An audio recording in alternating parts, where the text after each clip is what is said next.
Hare Krishna. So, as I said, so the third chapter is about Arjuna's question because he finds that the instruction is equivocal, and as an explanation, as an answer to Arjuna's question, Krishna answers. This whole chapter is about, the name of the chapter is Karma Yoga. So, Krishna clarifies Arjuna's question by telling, my dear Arjuna, what you think is Nitya Dharma. You are thinking Nitya Dharma means renunciation. You are thinking Bhakti means renunciation. Right? You are thinking spirituality means renunciation. It's not like that. Spirituality doesn't mean inaction. Spirituality means action and devotion. So that concept Krishna explains in this chapter. So this chapter is called Karma Yoga. Now, before even we enter in this chapter is extremely famous in the outside world. Hmm. Many people, for them, Bhagavad Gita itself means Karma Yoga. They say, "Hey, what Gita is all about? Gita is all about," they say, Karma Yoga. People say, work is worship. Hmm. Hare Krishna. Is my volume sufficiently audible for everyone? My volume is good enough, right? Yeah, there's one person that. So many times people say that work is worship, and they say, "Arey kaha bola hai?" They say, "Oh, it is mentioned in Bhagavad Gita." Hmm. So Bhagavad Gita you use it for whatever you want to do in life, you write it, and niche you write and say Bhagavad Gita. Where is it mentioned? Don't ask me that. And that is being circulated in all WhatsApps. And every day I get somebody, like, see, I have 5,000, 6,000 contacts, all of you. And somebody sends me a message thinking that I will become happy. And I read the poster, and something is written. And niche is written Bhagavad Gita. I get surprised. Arey, I am reading Gita for 18 years. Where is this mentioned? You do what you speak, whatever you want to speak, write Bhagavad Gita. And especially this chapter number 3, is being used by mostly by outsiders to promote, this work is worship. So is really work is worship? First question. So let us, today's class we are going to discuss this point. So now I am not going to give an answer to this. You are going to give the answer. It's not that every time you ask me and I answer. No, this time I will ask you and you will have to answer.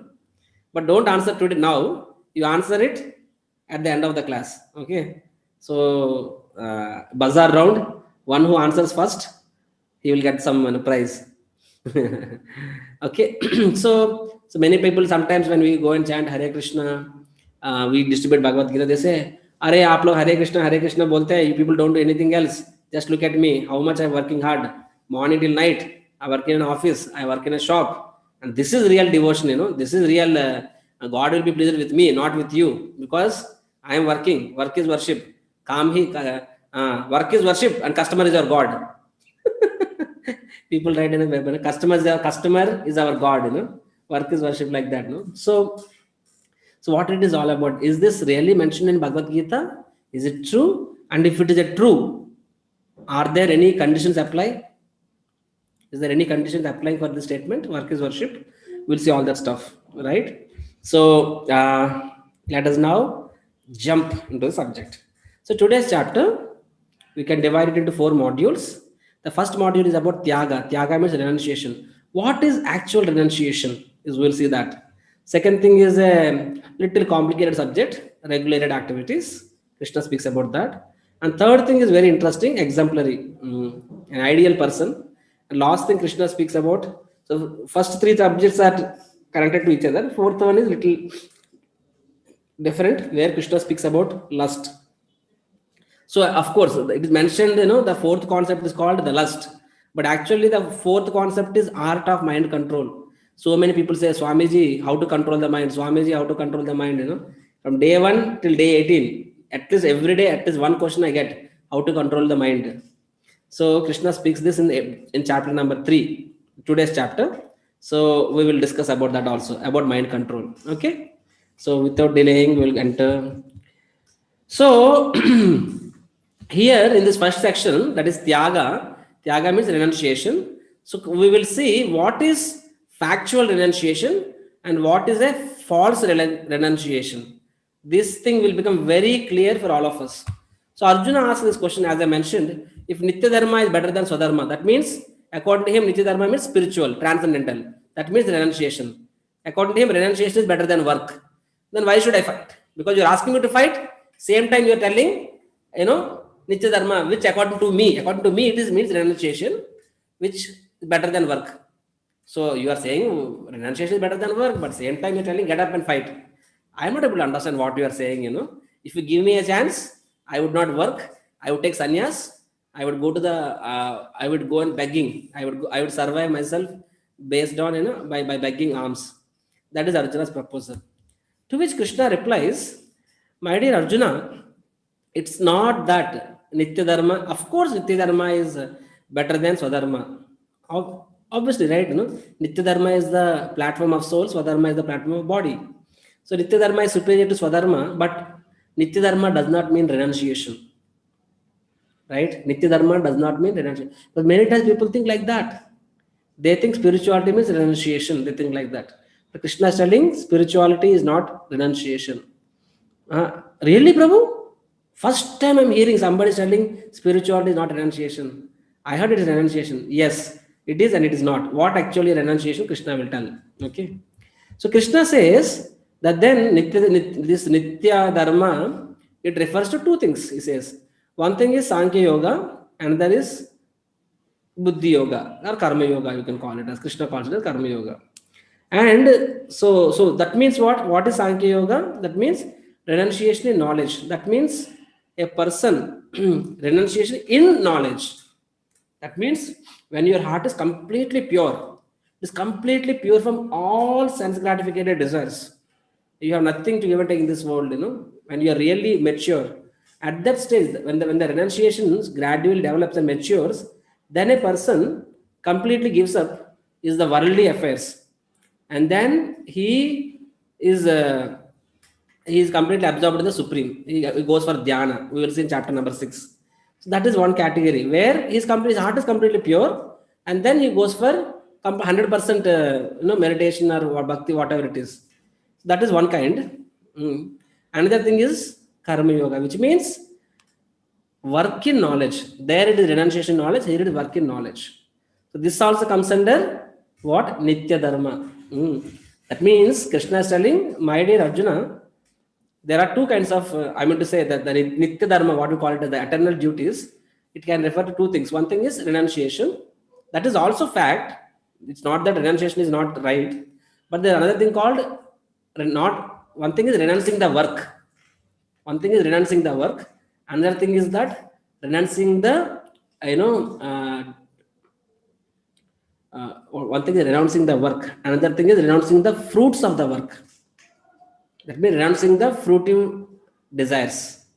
That is the another thing actually, right? So work in detachment. In simple terms, it means work in detachment.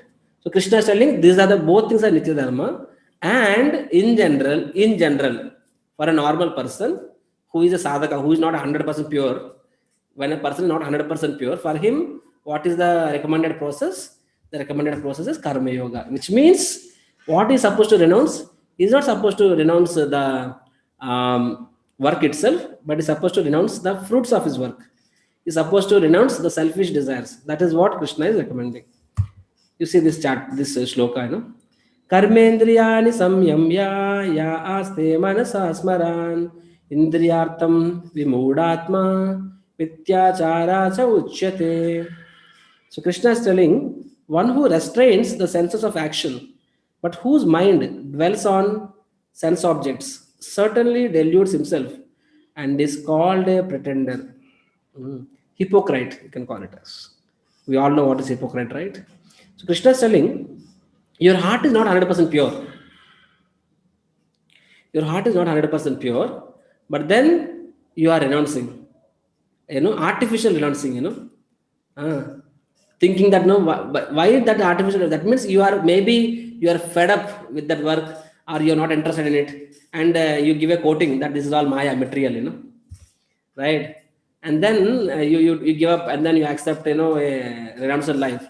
But then your heart is not pure. You have still the desires lingering around. then what? Your mind keep on making plans for sense gratification. Then such a person is called, and surely he will make a mistake. If not today, tomorrow he will make a mistake. He will ruin his life. He will ruin others' lives also, right? So Krishna is not accepting that. You see, Krishna is not encouraging false renunciation. He's rather is encouraging responsibility. You see here. यज्ञातात् कर्मणो न्यात्रं लोकोऽयं कर्म बन्धन तदर्थं कर्म कौन्तेय मुक्तसंगा समाचरा. Work done as a sacrifice for Vishnu has to be performed. Yajnartat karmano. Yajna refers to three things. Yajna can refer to this, this fire sacrifice. Swaha, swaha. That is one kind of yajna. Yajna also refers to the our responsibility. That is the our swadharmas. That is also called yajna. And yajna also, I mean the prescribed duties. Prescribed duties also is referred to yajna in Shastra. And yajna also refers to Vishnu, right? So here yajnartat karmano, which means here yajna refers to Vishnu. So work has to be performed for Vishnu. Anyatra lokoyam karma bandhana, which means anything else for any other purpose. If you if you do it, what will happen? It will cause bondage. Tadartham karma kaunteya. Therefore, tadartham, for his cause, for Supreme Lord's cause, karma kaunteya, he perform action. Which is, what is the action here? Fight. Mukta sangha samachara. That way you won't incur any reactions. Krishna is telling. So he's telling this is the art of work. This is what it means by how to be in this world and not be of this world. Padma patram ivambasa. That means like a lotus. You are in mud, you are not contaminated by mud. So how is this possible? This is how it is possible, So these two shlokas, Krishna is this entire chapter can be explained in these two shlokas itself actually. And this is Karma Yoga. So here it is telling, Krishna is telling, do not artificially try to renounce, you are not. He's telling Arjuna, you think that you can take up sannyas, give up your bow and arrow and wear the dress of a sannyasi and go begging. What do you think? Somebody may give you, somebody may not give you, somebody may ridicule you. And you are a Kshatriya, your nature will come. Kshatriya means what? Paurusham, valor. That Paurusham. So you are not going to keep quiet. You are removed, you will take your sword. I mean, that is inbuilt for you. You cannot tolerate infamy. Because you have Kshatriya blood, it's not possible for you. Then why unnecessary? See, you cannot tolerate injustice. You cannot tolerate infamy. Accept it and engage that natures in my service instead of artificial trying to renounce. That is what Krishna is telling Arjuna. And if you do that, you will be a hypocrite. See, many times people, they are fed up. Maybe they don't like studies, or maybe they don't like parents, or maybe they do not, they don't like their family. Whatever it is, they say, oh, this is all Maya, this is all material matter. I'm not interested, I'll become a Babaji. I remember one of my own younger brother, my cousin, he wanted to marry somebody. The family members, they don't want him. They want him to get married to somebody else. Then he is threatening them, telling, if you get me married to this other girl, I will become sannyasi. I will join ISKCON. He is telling him. And my brother told me, Anaya, that's our cousin, he is threatening his parents, telling that if you don't get me married with my desired this thing, I will become a sannyasi. I will join, Chakradhari. Then I told him, rascal, how dare. I will call him. So people think that renunciation is easy. No, actually, it's not like that. You may, let us say, even if you do it, let us say really it happens, and out of frustration you accept a sannyas order.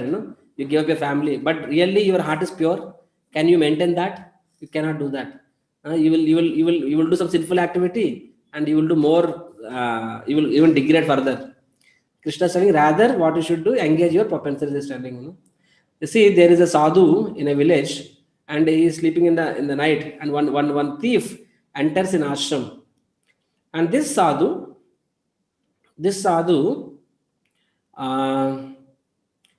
somehow because there is some noise, he gets awakened. He's observing this thief, he's stealing one by one all his utensils, articles, and everything. But this thief thought, okay, maybe if this is what Krishna wants, let that happen. Maybe Krishna wants me to become more detached. So he's just allowing him to steal whatever he wants to steal. And the thief, just before leaving, he saw there a pair of his clothes. The sadhu's clothes are there. He took the clothes also and he started to stack him in the bag, stack it in the bag. And this sadhu, when he saw that this thief is taking his clothes also, immediately jumps up and said, "My dear thief, kindly do not, take away those clothes." And this thief was shocked. Arey, the sadhu is awake. And why did he not stop me till now, And I was stealing all the valuables, whatever so-called, of course, sadhus don't have much valuables, but maybe he's ISKCON sadhu, ISKCON sadhus have all valuables, computers, gadgets, everything, whatever it is, whatever so-called valuable the sadhu has. He is not asking me, but when I'm taking the clothes, this fellow is questioning me. The thief is surprised actually. The sadhu, told him that, listen, you are stealing, you stole away everything for me, and who is at loss? Only I am at loss. No problem. But you are stealing these clothes. But because you're stealing these clothes, tomorrow if you wear these clothes and again do the thievery, stealing, then it's not only loss for me, it's loss for everyone. Other things you are stealing, it is only causing me loss, personal loss. I am okay with it. But this one will cause loss to everyone in the society, because society will lose faith on that saffron order. The sadhu says, and then the thief was like, chhod deta hai wo kapda ko. So like that, so so many times also people, the children and all, the students and all, they don't want to do some things and they're frustrated with something in life or whatever reason they're frustrated, and they come to temple, take a Bhagavad Gita, and they open it. They don't actually even read it. They don't even try to understand properly, and they think that Prabhuji, maine Bhagavad Gita padha hai, I read Bhagavad Gita and I become fully renounced. I lost interest in my job, I lost interest in my studies. Other day one boy told me, he came to me for my programs.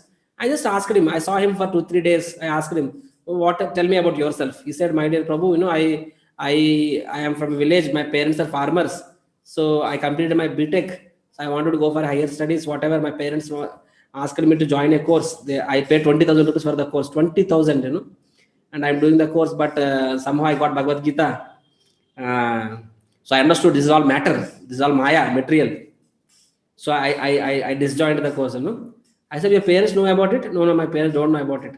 I said, such a nonsense. Tell me, where is it mentioned in Gita that that you should give up your work? Tell me, where is it mentioned? I said, show me, and rather I will show you 100 places where Krishna is encouraging. Arjuna doesn't want to fight, and Krishna is telling you fight, but not for your sense gratification, but as a service unto me. So the spiritual, it is all about renouncing our selfish desires, renouncing our selfish mentality, self-centered mentality. Krishna is not asking to renounce the work in itself, rather he is asking to be more responsible. And then I made him responsible, and I made, he's telling true renunciation. True renunciation means understanding this doesn't belong to me, but it belongs to Krishna. Right? False renunciation means thinking this is not me, this doesn't belong to me. But true renunciation means understanding this also belongs to Krishna actually. So Krishna is telling, by doing that way, by performing action that way, you'll advance, and also you will be free from all sinful reactions. And we can easily understand this by an example. Imagine there is a soldier in the Jammu and Kashmir sector, in a Poonch region, and let us say there is some infiltration of some terrorists. And this soldier, with great, with brave heart, he has confronted them and he has killed 10 soldiers, 10 terrorists, militants, and the government, the claps him, oh, wonderful. They give him a medal of honor, Paramvir Chakra, President's Medal, all kind of appreciation, right? And he becomes a national hero. And later on, he comes to his village I mean to say, as a holiday break. And in the village, let us say there is some fight about some property clashes, something. And in the rage of, in the moment of rage, he has a service revolver. He shoots the other person with a service revolver, and that person is dead. What do you expect? The police take this guy to station, file a case on him, and saying, "Hey, do you know who am I? I'm a Paramvir Chakravarti award winner." I said, "We don't care. You have killed a person." But I have killed so many people, and for killing only I got this award. I don't know all these things. For me, if you are killing, you are done. I mean, will produce in the court, speak there. Arey Baba, I have killed so many people before also. Now why you are now acting differently this time? Now what is the answer? Earlier he is killing, the soldiers. I mean the militants and the other country soldiers. He is not doing out of any personal grudge and all. He is acting detached away. For his country, he is doing actually on behalf of the country. He is doing. So that does not produce him any reaction.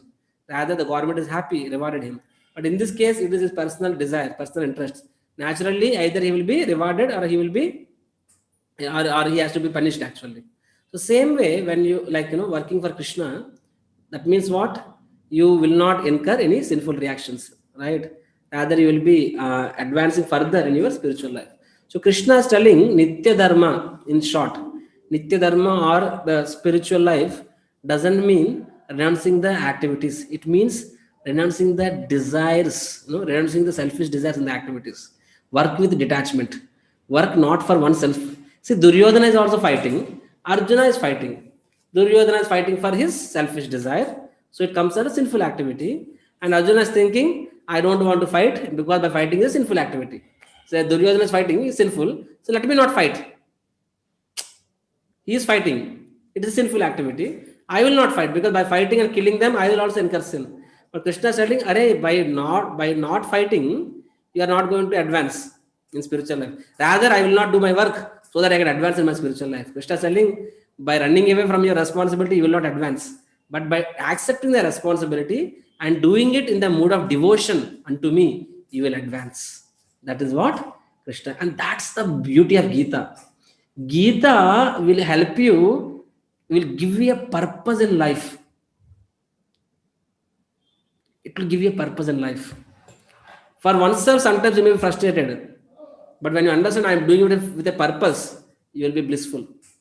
Rather, Gita doesn't make you irresponsible, it makes you more responsible. An outsider also works hard, devotee also works hard. Outsider saves bhi jada, devotee works even harder than an outsider.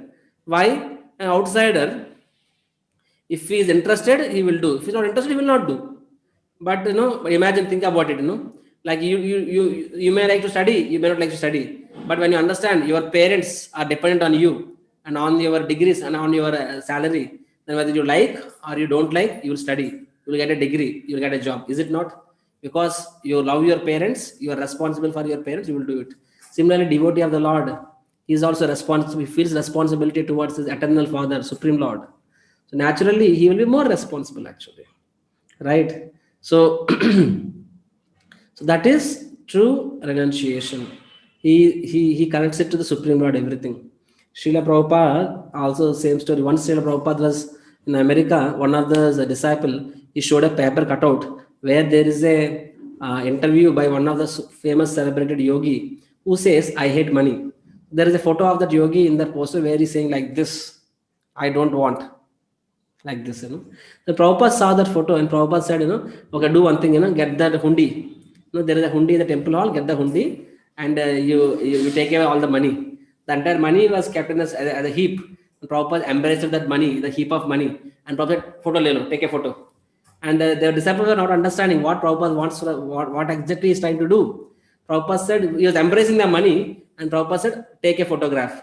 That person took a photograph, and Prabhupada said, now you send this photo to the press and tell them that this Swamiji, Bhaktivedanta Swami, he loves money. Earlier, yesterday's post was like, this yogi, this so-called Swami he hates money. Prabhupada says, now you write a new article saying that this Swami likes money. He loves money rather, And what Prabhupada means to imply is that, to think money is Maya, that means you don't understand, and it's a half knowledge. But one who is in full knowledge understands that this money is Maya if it is used in my enjoyment. But this money actually belongs to Supreme Lord. It's an energy of the Lord. So the energy of the Lord should be used in the service of the Lord. So let me connect it back to the Supreme Lord. That is true renunciation. That means for me, nothing, and I don't need anything. But for Supreme Lord, everything should be given. Simple for oneself, simple for Supreme Lord, best. That is a devotee's consciousness. So Arjuna, for him, he is not fighting for himself. There They are more than happy to be in the forest, but for Krishna's sake, they were doing, that is actual renunciation. More than, just going into forest and doing meditation. Many times people criticize ISKCON devotees also. They say that, "Arey, you sadhus, when we travel in flights, in flight also, in train also, we open laptop, we work on mobiles, laptops and all. And people keep on watching, from the beginning station to the end station. They are not even closing their eyes. Whole eyes, ये लोग साधु जैसे कपड़ा पहना है. These people are wearing the clothes of a sadhu, sannyasi, but they are using these gadgets, all sort of laptops, internet and everything. What kind of sadhus are this? Why? People think a sadhu means one should not interact with matter. You should renounce everything. That's not what a sadhu is about. Arjuna is a real sadhu. Okay, I may be using internet, I may be using mobile, I may be using smartphone, but what am I using it for? Am I kind of, watching some movies or doing some nonsense? Or am I using that thing also in glorifying Krishna? Whether we sleep on the floor, whether we go on flights, or whether we use internet, whether we use laptops or nothing, everything is for Krishna's service. If it means I should be nothing, that is for Krishna's service, I will do it. If it means I have to engage everything for Krishna's service, I will do that. And but for myself, then nothing needed. That is actually true renunciation according to Prabhupada actually.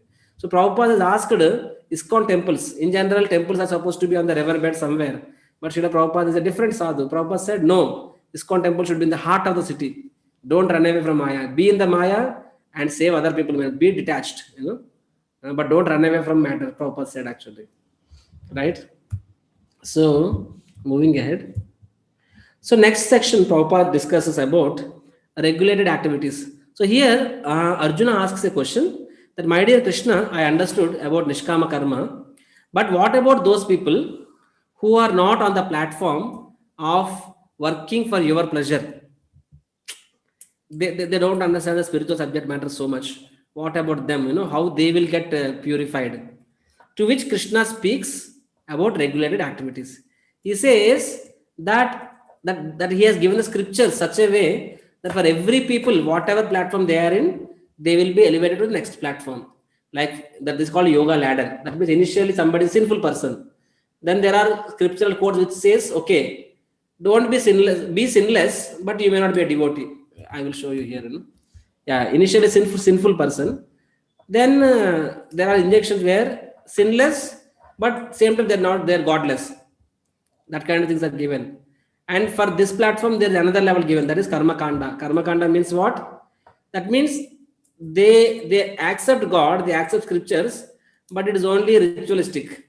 That means just some puja, punaskara, what for their enjoyment, for their benefit, not for Lord's pleasure. That is the karma kanda. And the karma yoga means what? It's a activity for Lord's pleasure, engaging our karmas in Lord's service. That is karma yoga, So Krishna is given. So now Krishna is telling this karma yoga. Arjuna saying, what about those who are not on the platform of karma yoga? Now Krishna is telling, for those who are not on the platform of karma yoga, I have given karma kanda. What is that karma kanda? Krishna is telling, this is the cycle of sacrifice. So this is a little beautiful subject, but little lengthy subject, where Krishna is telling that how in scriptures there are many injunctions where we encourage people to do their particular work, and by doing that work, they get yajna. Yajna means demigods. Yajna is the food for demigods. Demigods are satisfied. When demigods are satisfied, they produce rains. When the rains are produced, the grains come up, and when the grains are there, living entities subside, and living entities offer the food grains to the Supreme Lord as a sacrifice. This way, this cycle of sacrifice goes on. Annat bhavanti bhutani parjanyat anna sambhava yajnat bhavati parjanyo yajna karma samudbhava. So Krishna is telling that this is one way for one section of people. This is the cycle he's mentioning. That just do your activities according to scriptures. Karma kanda means what? Scripture says you do like this, you'll be happy. So he is doing those things, but he is doing to become happy, not for any Lord's pleasure. That is karma kanda. That means pleasure of Lord is not there, but follow scriptures. They accept Lord, they follow scriptures for their enjoyment. Krishna is telling you just follow the scriptures and worship. Then demigods are satisfied. When demigods are satisfied, they give rains. By that, you get food, and that food also you offer it as yajna. And again, demigods are satisfied. Like this, he gives cycle. And Krishna is telling very important point here, that यज्ञशिष्टाशिनाशन्तो मुच्यन्ते सर्वकिल्बिषै भुञ्जते ते त्वमगं पापं ये पचन्ति आत्मकारणात्. Krishna is telling the devotees of the Lord are released from all kinds of sins because they eat food which is offered first for sacrifice. Others who prepare food for personal sense enjoyment verily eat only sin. It's very heavy statement. Krishna is speaking very flatly and bluntly. Krishna is speaking actually. He is saying that especially that the food that comes, the living entity subside on food, and the food is sent to us by the demigods and ultimately from the Supreme Lord. So after knowing this, what one should do, whatever the food we are getting, we should again offer it as a sacrifice to the Lord, Supreme Lord, Boga or Naivedya we call it as. And by offering it to the Lord, then we should accept it as a mercy of the Lord. By doing this, the food will be freed from all sinful reactions. If we do not offer it to the Lord as a Boga and directly accept the food, thinking that I have earned it, maine kamai kiya. Why should I offer it to somebody? Why should I offer it to a photo? Why should I offer it to a deity? It's my food, it's my hard work. Then you will only get sinful reactions, because you may be thinking that I did all the hard work, I got the food. Really, can you do that? You may sow the seed, but who is giving the potency to the seed to germinate and to again produce more food grains? You are not doing that. Somebody else, Mother Nature is doing that. Farmer can only sow the seed actually. You can only purchase from the farmer. So your contribution is only minimal, right? Lord is telling this is all a cycle, and by everyone following the cycle, each one does it as their duty, then the cycle will run. That way everyone will be freed from sinful reactions. But if you accept the gifts of nature and do not express your gratitude, essentially what is this? Krishna is teaching gratitude. If you accept it and do not express your gratitude, then what happen? You will incur sinful reactions actually. We should understand, today I am able to touch the food. Even to touch the food, even to put it in your mouth, and even that food get digested in the stomach, at every step you are dependent on the mercy of the Lord. Right? Your hand doesn't function, you can't even lift the food. Your hand doesn't function, you can't work. Without working, where will you get the food? And even if you get the food, you take inside. If Krishna doesn't show mercy, it will not be digested. Krishna speaks later that I am the I am the fire of digestion. Krishna speaks actually. So devotee of the Lord. So in spiritual life, if you want to advance, we have to stay away from sinful life. And one of the very important, one of the very prominent ways of accumulating sin is what we eat. So the scriptures recommend that whatever food we are eating, we first of all offer it, as a sacrifice unto the Lord, and then we accept it as a prasad. That frees from all sinful reactions. So in tomorrow's class, this is whatever I'm speaking is a theory. In tomorrow class, I will show practically how to offer boga to the Lord, how to offer naivedyam to the Lord. So tomorrow, as usual, we come at 4:50, and 4:50 to 5 o'clock we will chant one round, and 5 o'clock to 5:10 I will be demonstrating how to offer boga at home. All of you can also practice that. So tomorrow, first 10 minutes we'll do boga offering, and then we'll continue the next class, right? So then later on, Krishna tells, my dear Arjuna, so Krishna, what did he say? He says that there are two ways of transcendence. One way is renouncing, complete renunciation, and another way is renunciating the desires, renunciating the fruitive results. Krishna spoke, and Krishna said second is better. But first thing is also acceptable. What is that? Actual renunciation.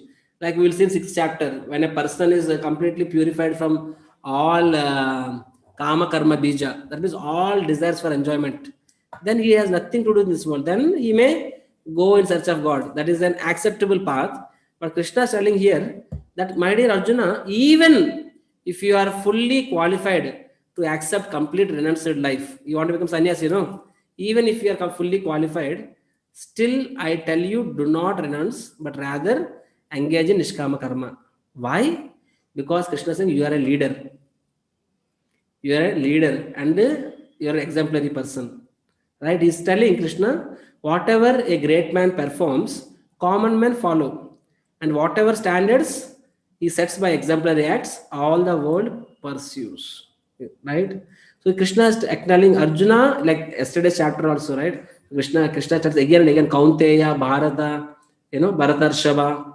He uses this word. By this, he's telling that you are a leader. You are from a great lineage. The whole world looks up to you. And if you, even if you're qualified, even if you're qualified, if you renounces your work and then you take up take up sannyas order, then what will happen? The common man will follow, and most of the times they are not qualified also. They are not up to that level, but because you do it, they will imitate you, because this whole world is a imitation game. Some film celebrity, combs his hair certain way, and the whole world follows that, why they do it, nobody knows. Somebody does it, they do it. Politicians, film stars, and sports stars, these are current celebrities and heroes. They are the they are the acharyas for Kali Yuga people. But in the earlier years, the Brahmanas, the Panditas, the Kshatriyas, the kings, they are the acharyas. That means they are the people, exemplary people. So Krishna is asking Arjuna, my dear Arjuna, be an exemplary person. Even if you don't have any duty to perform, because you may be completely pure, still you perform. And Krishna says, my dear Arjuna, come on, I am Supreme Lord, and I don't have any duty to perform. But although I don't have any duty to perform, like for example, for us, even if somebody says don't work, still we have to work. Even if Krishna says that okay, it's okay, tomorrow liye chalega, you don't need to work, still we need to work. Why? Who will feed us? So for us, it's a compulsory thing, because for us, otherwise we'll not survive. But for Supreme Lord, it's not like that. For Supreme Lord, he is everything that is disposed. He doesn't need to work, but still Krishna is working. He's getting up, he's going to kingdom, he's maintaining family, he is ruling the kingdom. Everything is doing actually like any normal person. Krishna is telling, for me there are no duties. Still, I am performing all duties. Why? Because I want to set an example. Similarly, my dear Arjuna, you also set an example, because as a leader, it is your responsibility to guide people in the proper direction. Krishna is telling. So Krishna is telling it is the responsibility of the leaders. And what actually leader means? According to Shastra, who is a leader? Parents are a leader, teachers are leader, heads of state are leader, husband is a leader, and devatas are leaders. Guru na sasyat, svajano na sasyat, pita na sasyat, patim na sasyat, daivim na sasyat, na svajano na sasyat, namo chayet yad samupeta mrityum. So here it said that Guru na sasyat. Guru matlab teacher. Guru, a parent, husband, relative, demigod, all of them are considered default leaders for their dependents.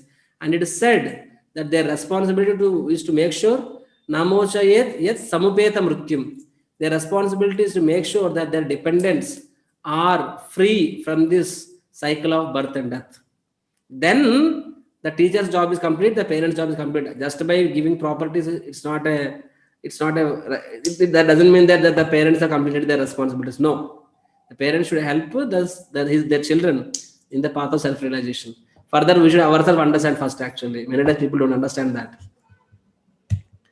So, conclusion of this Karma Yoga section is that Krishna is telling, Mayi sarvani karmani sanyasyadhyatma chetasa nirashir nirmamo bhutva yudhyasva vigatajvara.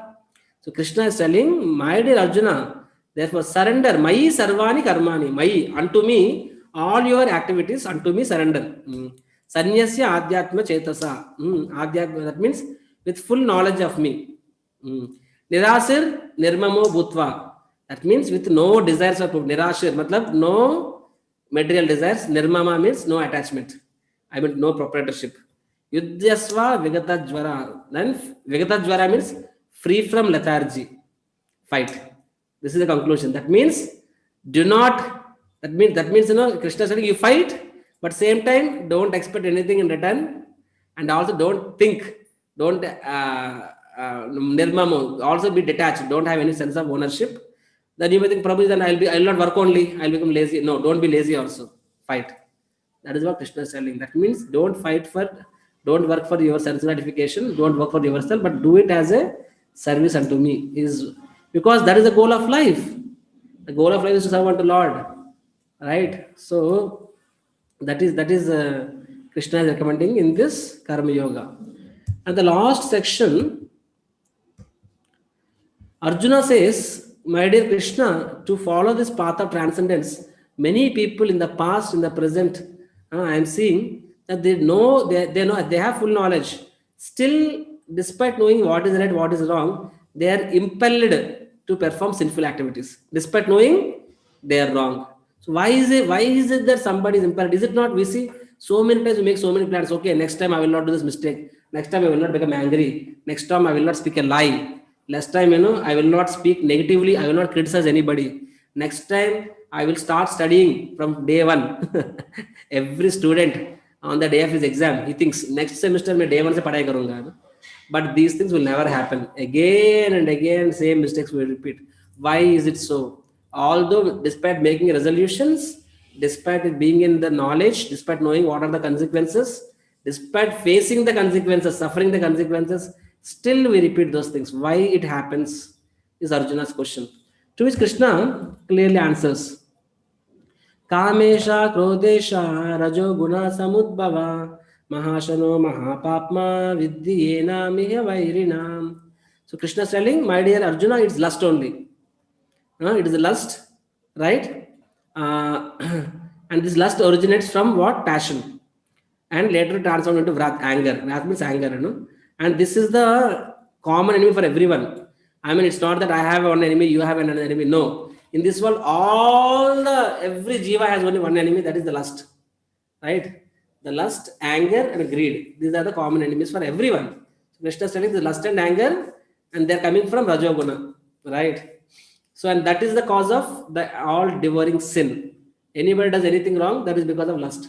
And then you may think, okay, chalo, lust is my enemy, let me attack it. Where is the lust is situated? Krishna is telling the lust is situated in the most important places: mind, intelligence, and the senses. So then Krishna is telling, so how to then overcome the lust? For that you understand about this aspect, the mind, senses, and intelligence. These three places, lust is occupying that place. Now Krishna is telling, Indriyani paranyahur indriyebhyo paramana manasastu para buddhir yo buddhe paratastu sam. He's telling the senses are superior to dull matter. Mind is higher than the senses. Intelligence is still higher than the mind. And the soul is even higher than the intelligence. 3.42. So this is the art of mind control. Kindly remember and hear it attentively. I am discussing the art of mind control. So Krishna is telling the hierarchy. He's telling senses are at the lower level, and mind is the master of the senses, and intelligence is the master of the mind, and the soul is the master of everyone. Okay, that means, and here when the lust, how it attacks, lust contaminates senses, lust contaminates mind, lust contaminates intelligence, all three. Hare, sab तीनों हो गया, अभी क्या करना है? So the solution is that Krishna is speaking. You see this example. Through this example, we hear this. You see, this body is compared to a chariot. That means for us to go from one place to another, for the passenger to go from one place to another, he needs the vehicle. So similarly, when the soul wants to move in the path of self-realization, our journey for self-realization, you need a body actually. This body is temporary. It can give you eternal life. It can take the soul to arrive at its destination, right?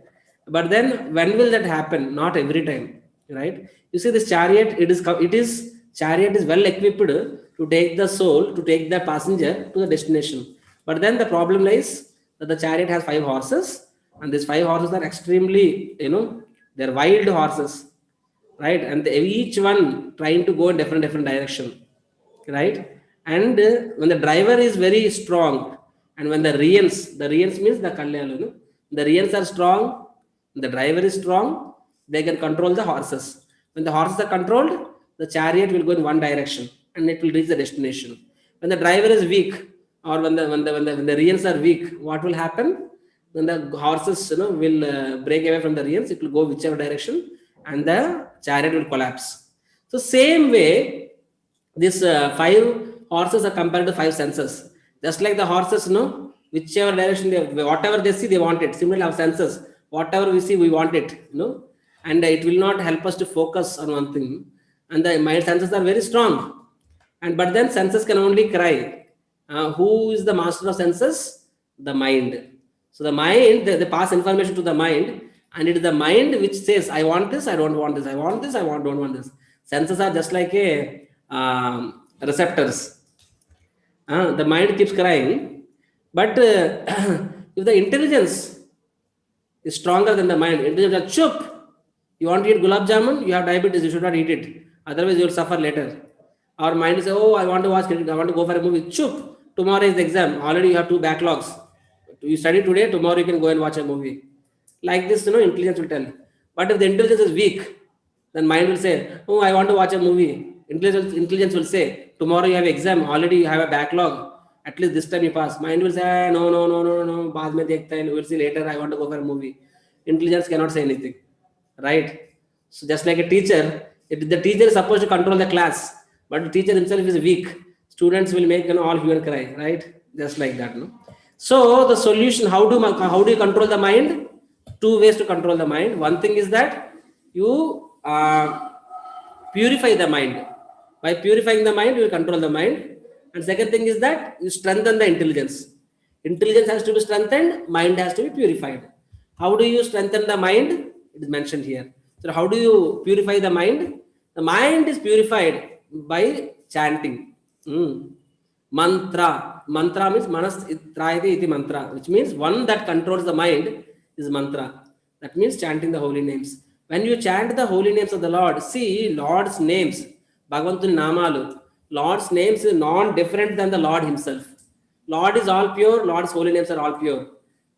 Chanting the names of the Lord is equivalent to associating with the Lord directly. So when you chant the names of the Lord, mind becomes purified. So that is step number 1. Another step is that the master, who is mind's master? The soul, the intelligence. So intelligence has to be strengthened. How do you strengthen the intelligence? By Shastra. By reading scriptures, Bhagavad Gita, Bhagavatam, like that, your intelligence becomes extremely strong. And when the intelligence is strong, it will not let mind to cross its line, no matter what. So the intelligence has to be strengthened, mind has to be strengthened by scriptures, mind has to be purified by chanting, and the senses have to be controlled by regulation. That means we have to follow some discipline. But anyhow, when the mind is controlled, senses automatically come in control. So this way we can control the mind. And yes, the soul is superior to intelligence and mind also. And the soul, for the soul, what is the food? For the soul, it is Krishna Seva. For the soul platform, Krishna's service, and intelligence platform, Krishna's scriptures, and mind platform, holy names, and senses platform, regulation. By doing like this, your mind will be in control. Your mind becomes your friend, and it cooperates. Cooperates for what? It cooperates you in your journey of self-discovery. So Krishna is telling for somebody to be yogi, whether it is Nishkama Karma yogi or whatever yogi, his mind has to be in control. And for mind to be in control, this is the solution. It has to be freed from the lust. And how it can be freed from the lust? Because lust occupies these 3 places.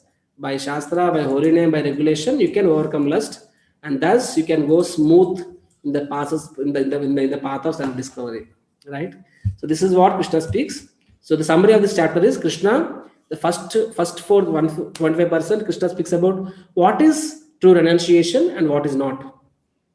Later on, Krishna speaks about the regulated activities. What about those people who are not on this exalted platform of Nishkama Karma Yoga? And then Krishna speaks about those people, even if somebody is, truly renounced, still, at least to set a right example and to be an exemplary, he's asking Arjuna to follow the process. And last thing, Krishna speaks about art of mind control. He says the real enemy for everyone is lust. It's a universal enemy. The universal enemy and universal solution, that is chanting the names and reading scriptures, right? Hare Krishna, Krishna Krishna, Hare Hare, Hare Rama, Rama Rama, Hare Hare. So thank you very much. Today we have a festival in our temple. It's starting shortly, and I have sent a message. If there is any localites, they can join our temple. And I am running short of time because I have to attend the festival. But if anybody has 1 or 2 questions, I am more than happy to answer your questions. So the chat box is anyhow active. Anybody can raise their hands and they can ask questions. I hope I made. Sorry. I am supposed to ask you a question. No. Yes. Now buzzer round. Okay. Who will answer it first? I will see. Chat. Let me make my chat box ready. Yes. The question is, work is worship. That is the statement. So now my question is that true? And if it is true, what are the conditions? Is there any condition? Is it a conditional statement? What is the condition? Yes. Who will say? In what condition it becomes true? Yeah, but what is the condition? I'm asking.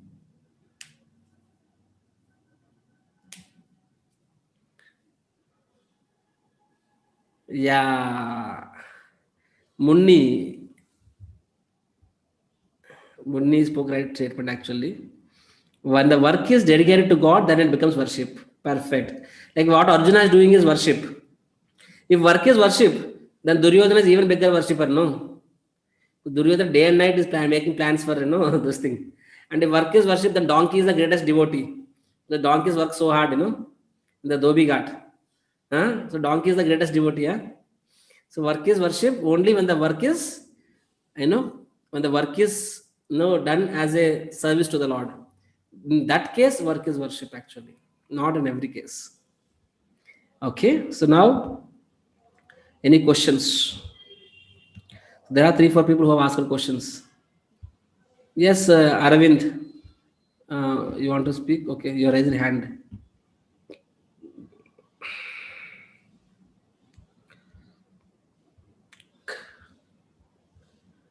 Kamal yesterday asked Nidhi madam, already answered multiple times. Yes, Aravind, if you want, you can ask question, unmute. Hare Krishna, Prabhuji. Hare Krishna. Prabhuji, like when we are chanting this Hare Krishna, Hare Rama, Hare Rama, I want to understand why Lord Rama's name is coming in that sloka. When he says Hare Krishna, Krishna Krishna, Hare Rama, Rama Rama, Hare Hare. Okay. So I want to know like why that Hare Rama, Rama Rama, Hare Hare is also part of that. Though I understand like Krishna is the Supreme Lord.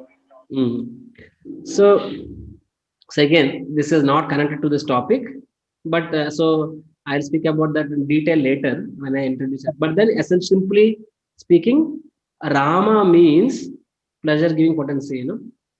Krishna means all attractive. Rama means one who gives all pleasure, all happiness. Okay, that is Sanskrit meanings actually. Of course, it refers to the Lord Himself also. That means when we are see Krishna and Ram, they are not different; they are the same.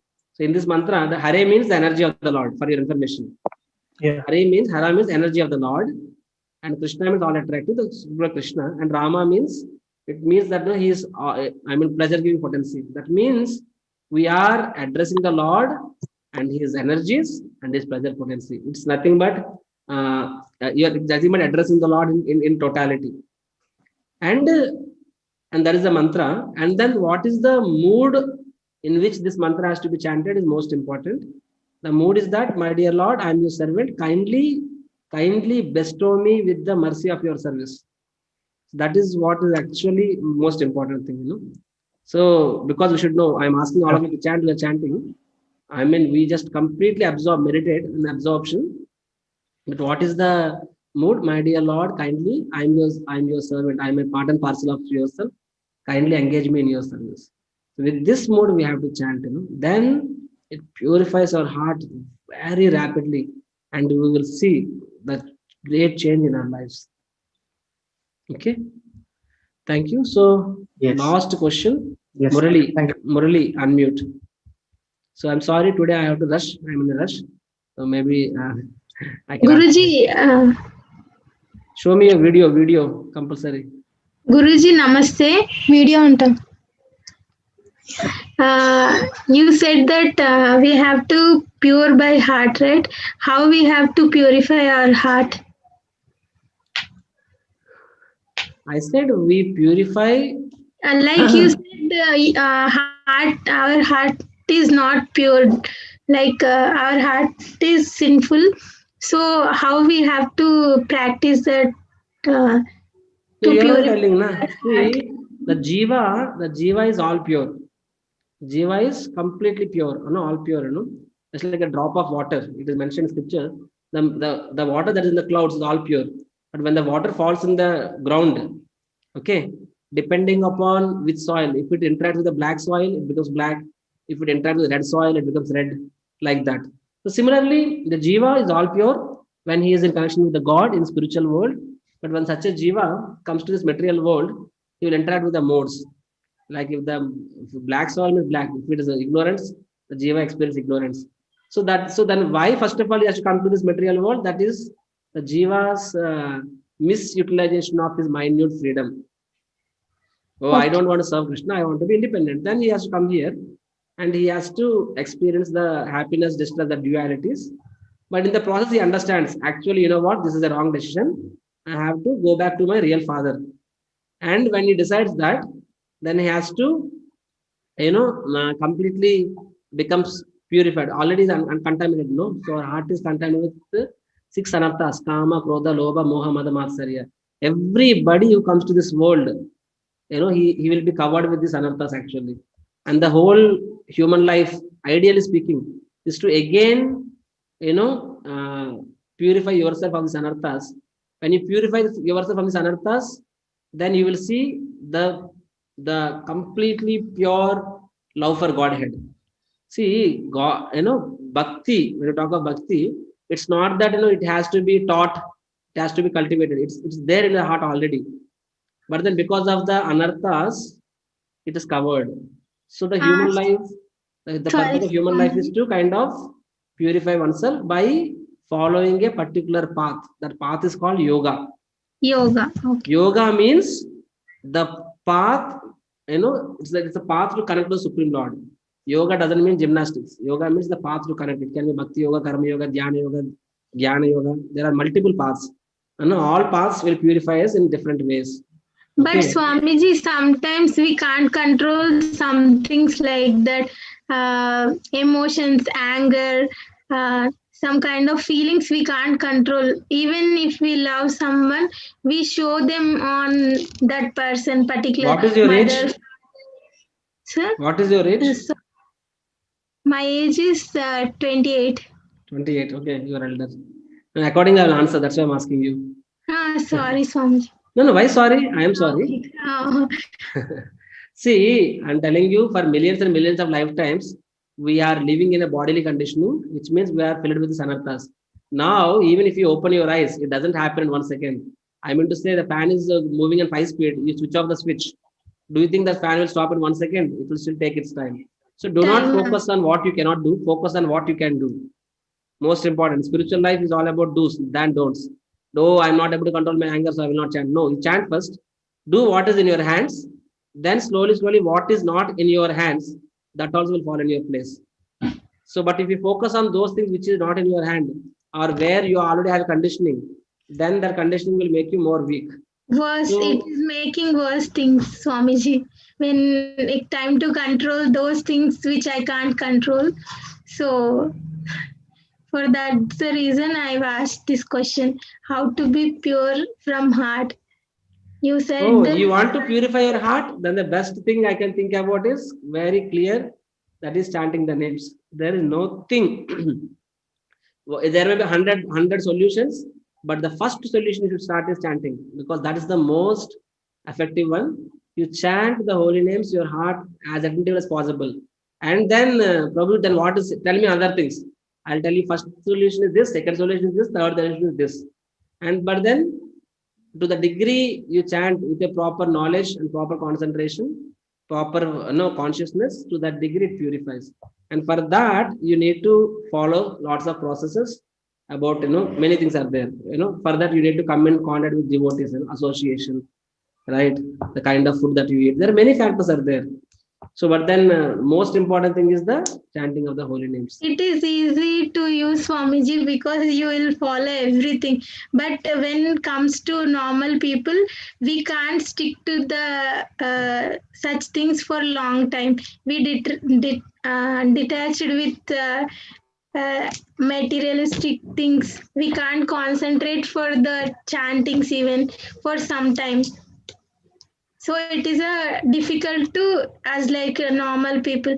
It is you means it is very easy for you, but for us Hare it is. Krishna, Mataji, I am also a human being and I have not fallen from the sky, you know. हम सब एक ही खेती का मूली है. Understand? You know? We all are from the same clan, you know.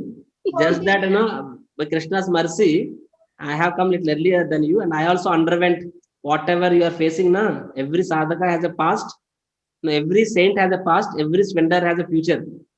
It is said. So today, if I'm speaking something, understand, I must have gone through that phase and I'm experiencing it. So my request to you is that you chant whatever best you can, and keep praying to the Lord, and do those things which are in your hands without worrying too much. See, you are living in certain way, that's okay. You know, kindly forgive yourself before forgiving others. You know, accept what we have and then take one step at a time. And kindly observe, I mean to say, acknowledge what all blessings God has given you, you know, than worrying about those things which you are not able to, you know, match. Otherwise, the internal frustrations will come out as external frustrations actually, not those. So before forgiving others, you forgive yourself. If at all you are falling short of some things, you know, understand that. Seriously, you took